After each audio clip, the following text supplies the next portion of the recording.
Sir सुनो, देखिए ये है बहुमंजिल इमारत।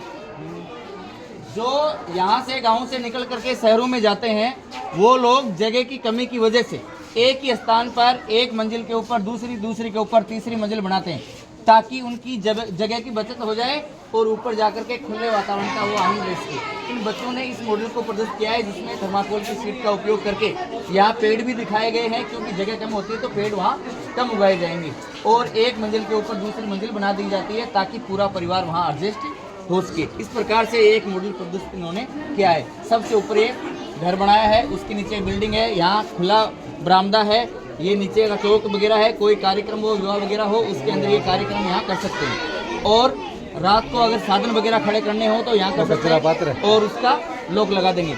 ये शहरों में क्या है कि बाहर गंदगी फेंकने की बजाय एक जगह कचरे पात्र में इकट्ठी कर दी जाती है, ताकि निगम के द्वारा से जो संचालित है संस्थाएं समुद्र गाड़ियाँ वो आवाज़ करती आती है, उनको डाल दिया जाता है। आगे आइए। फिर जाएगा बुलाने का। हाँ अन्नपूर्णा जी बताओ। ये हमारी स्कूल का मॉडल है इंद्रपुरा का, और हमारे बच्चों ने बहुत ही कम सामान की इस्तेमाल करते हुए ये पूरा मॉडल तैयार किया है। इसमें कार्डबोर्ड, थर्मोकोल और जो भी है वेस्ट सामान होता है जैसे कि बॉक्स वगैरह उसका इस्तेमाल किया है। बेसिकली रिसाइकलिंग का भी अच्छा उदाहरण है ये जो हमारे बच्चों ने किया है। देखिए गेट की डिटेलिंग भी देखिए, हमारे स्कूल का गेट एग्जैक्टली ऐसा ही है जैसी एंट्रेंस है, और यहाँ पे हमारे रैंप है, मंदिर है, यहाँ पे प्रिंसिपल रूम, ऑफिस और सारी की सारी क्लासेस हैं। बच्चों ने वाटर कूलर तक का भी डेमोन्स्ट्रेशन दिया है। इवन हमारे स्कूल में हरियाली है, पेड़ वगैरह है, उनका डेमोन्स्ट्रेशन भी दिया है। नाम बता दो। ये लोकेंद्र ने, रोहित ने, प्रतीक ने, मुकेश ने और शक्ति ने बनाया है, तो इनके लिए बहुत खूब।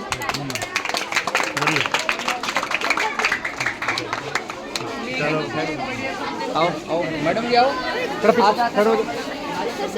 मेहनत से बनाया है इन्होंने, जानबूझ के 3 गलतियाँ छोड़ी हैं। 3 गलती पकड़ के ही आप जा सकते हो यहाँ से। अच्छा बच्चों ने जानबूझ के 3 गलती छोड़ी है। जानबूझ के आप नहीं बताएंगे, आपसे क्लियर हो गया पहले। 3 गलतियाँ पकड़ो फिर यहाँ से जाओ। 3 गलतियाँ छोड़ी हमने यहाँ। कौन सी? और एक आ रही इसमें एक तो फरवरी की गलती है, स्पेलिंग गलत है, और दूसरा इन्होंने जो मंथ के नाम लिखे हैं इन्होंने मंथ्स नेम लिखना चाहिए था या नेम ऑफ मंथ लिखना चाहिए था। पहले क्लियर हो गया है आप दोनों के क्लियर हुआ। बाकी मनोज आगे पसीना आएगा आधे घंटा तक। बहुत बढ़िया बनाया, धन्यवाद, जोरदार ताली इनके लिए। ये क्या है? ये हिंदी के अंदर जो व्याकरण का भाग होता है उसमें संज्ञा को समझाया गया है। बच्चों ने बताया कि अगर संज्ञा को चार्ट बनाया जाए और विभिन्न भागों में पात्रों के रूप में इन्होंने व्यक्त किया है और संज्ञा के प्रकार बताए हैं। व्यक्तिवाचक संज्ञा इन्होंने उदाहरण दिया है, राम है, सीता है आदि। दूसरा दिया है द्रव्यमानवाचक, जैसे तेल है, पानी है। और अगला दिया जातिवाचक, इसमें कार है, पेड़ है आदि लिखे हैं। भाववाचक में जैसे मिठास, हरियाली आदि। समूहवाचक में जो समूह का ज्ञान करवाती है संज्ञा, उसको समूहवाचक संज्ञा बोलते हैं, जैसे सेना है, भीड़ है आदि। इस प्रकार से इन्होंने प्रदर्शित किया है। अपना अपना नाम बता दो। क्या नाम है? कोमल, लक्षित, सुमन। शाबाश, ताली बजाओ।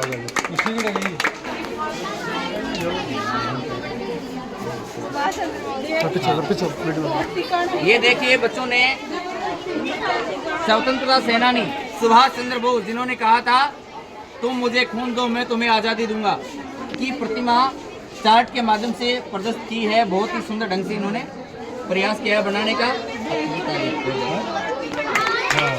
ये प्रातः स्मरणीय माँ शारदा का चित्र के रूप में उकेर करके प्रदर्शन किया है।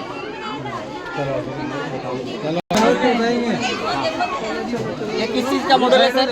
ये आपने घर मनोहर जी जना हो आपने घर में आप सभी का स्वागत है।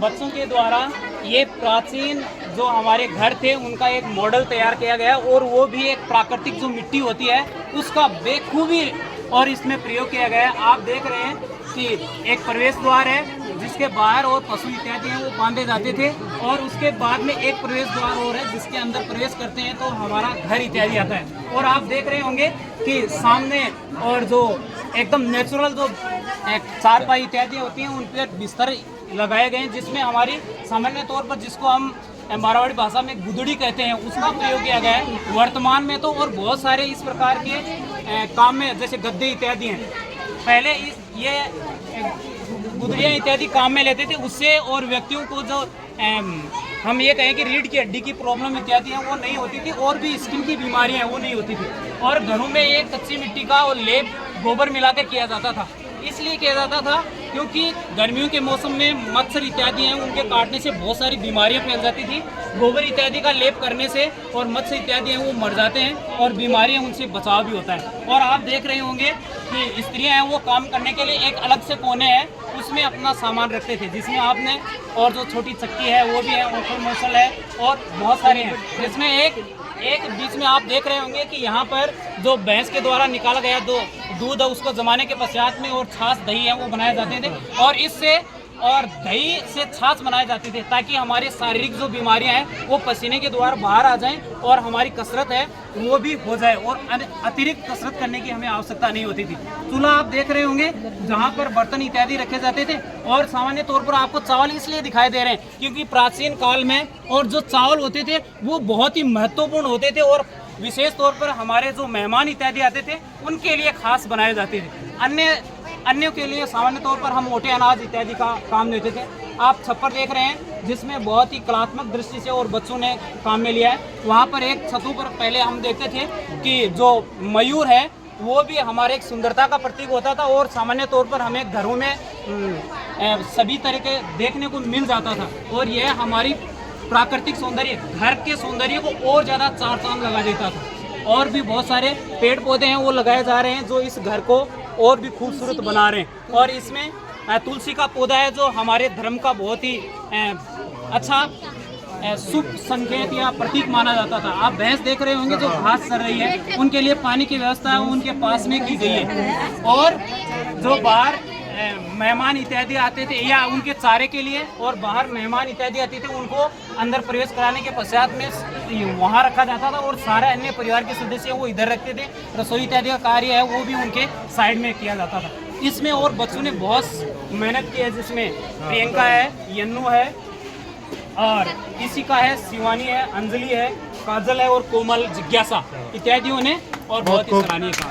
बहुत बहुत धन्यवाद आपका। आपकी है इससे देख करके पता चलता है, शायद हो सकता है हम सही अनुमान लगाएं। आपके घर को देख के ऐसा लगता है कि एक संयुक्त परिवार का उदाहरण है जिसके अंदर सभी महिलाएं का रहने का आवास अंदर होता है, और जाने अनजाने जो ताज़ा हमारे मेहमान जिनको अतिथि जिनके आने की कोई तिथि नहीं है वो आते थे तो उनको गुड़हाल के अंदर बैठाया जाता है, और उनके पानी पीने की व्यवस्था अलग है। बैठने के लिए यहाँ चारपाई लगी हुई है, पशु सामने बंधे हुए हैं, और तुलसी है जो बहुत ज़्यादा ऑक्सीजन की मात्रा देती है। इनको लोग पानी पिला करके बाद में खाना खाया जाता था। देसी बर्तन, वाह साहब क्या आपने बनाया है, देखो उखड़ मुचड़ है, देखो, और देसी बर्तन एकदम से सिलबट्टे है जिसमें हाँ। मिर्ची इत्यादि है वो पीसी जाती थी, और ये जो घूमती है प्रातःकाल 4 बजे उठ करके, और स्त्रियां हैं वो अनाज है उसको पीसते थे और आटा बनाया जाता था, उसी से और खाना बनता था। हाँ। और मेहमान और ये देखो चारपाई जो कि रात को खाना खाने के बाद में घर परिवार के लोग यहाँ बैठ करके परिवार की प्लानिंग, सुख दुख की बातें करते थे, जो आजकल देखने को नहीं मिलती, क्योंकि आजकल एकल परिवार हो गए हैं। संयुक्त परिवार का बहुत अच्छा आपने ये बनाया है, इसके लिए आप सभी बच्चों को हम ढेर सारी शुभकामनाएं और बधाई देते हैं। धन्यवाद। हाँ हाँ चल थोड़ी कर दी है। ये बहुमंजिल इमारत स्विमिंग पूल। ये देखिए बहुमंजिल इमारत है जो कि कम क्षेत्र के अंदर ही 3 इमारत बनाई गई है, 3 मंजिल मकान बनाया गया है, जिसमें सभी प्रकार की सुविधाएं उपलब्ध करवाने का प्रयास किया गया है। यहाँ स्नान करने के लिए स्विमिंग पूल भी बनाया गया है, मनोरंजन के लिए बनाया गया है, हवादार खिड़कियाँ लगाई गई हैं। बहुत ही सुंदर नज़ारा है। बच्चों ने सीमित क्षेत्र के अंदर बहुमंजिल का प्रदर्शन किया गया है, इसके लिए बहुत बहुत धन्यवाद बबली शेखावत ने तैयार किया है। ये बच्चों के द्वारा समान भिन्न का एक चार्ट बनाया गया है, जिसमें विभिन्न चित्रों के माध्यम से ये बताया गया है कि भिन्न के रूप में इनको कैसे प्रदर्शित किया जाए। जैसे ये एक चित्र बनाया गया है, इसमें इसके 2 भाग किए गए हैं, तो इसका मतलब होता है कि आधा। और इसको दूसरे तरीके से समझने के लिए गेंद है, गेंद के ऊपर 2 भाग बना दिए, इसका मतलब होता है आधा। ये दोनों एक समान है, इनको 1/2 1/2 के नाम से जाने जाएंगे। दूसरा उदाहरण दिया है कि इस आकृति के इन्होंने 4 भाग बना दिए, 4 में एक भाग को रंगीन किया है। ऐसे इस गेंद के 4 भाग बनाए, इसमें से एक को रंगीन कर दिया, इसका मतलब 1/4 रंगीन भाग है। इसको भिन्न के रूप में बोलेंगे 1/4 और इसको बोलेंगे 1/4। ये बच्चों के द्वारा सीखने में ऐसे मदद करता है कि इसके समान इसमें कौन सी आकृति है उसको मिलान करके पता लगाया जा सकता है। जैसे इसके 6 भाग कर दिए, एक भाग को रंगीन कर दिया, इसका मतलब एक भाग 6 में से एक भाग है वो रंगीन है। तो ऐसी आकृति कौन सी है, तो ढूंढने पर पाया जाता है कि इसमें एक भाग है 6 में से जो रंगीन है। इस प्रकार से इन्होंने ये भिन्न का दिया है। साथ में हमारे जो चिन्ह है गणित के, जोड़, बाकी, गुणा, भाग, बराबर और प्रतिशत का निशान बनाया गया है। ये हैं हमारी ज्योमेट्री आकृतियाँ, त्रिभुज है, वर्ग है, वर्त है, आयत है। इनके लिए इन बच्चों ने तैयार किया है। इनको बहुत बहुत धन्यवाद।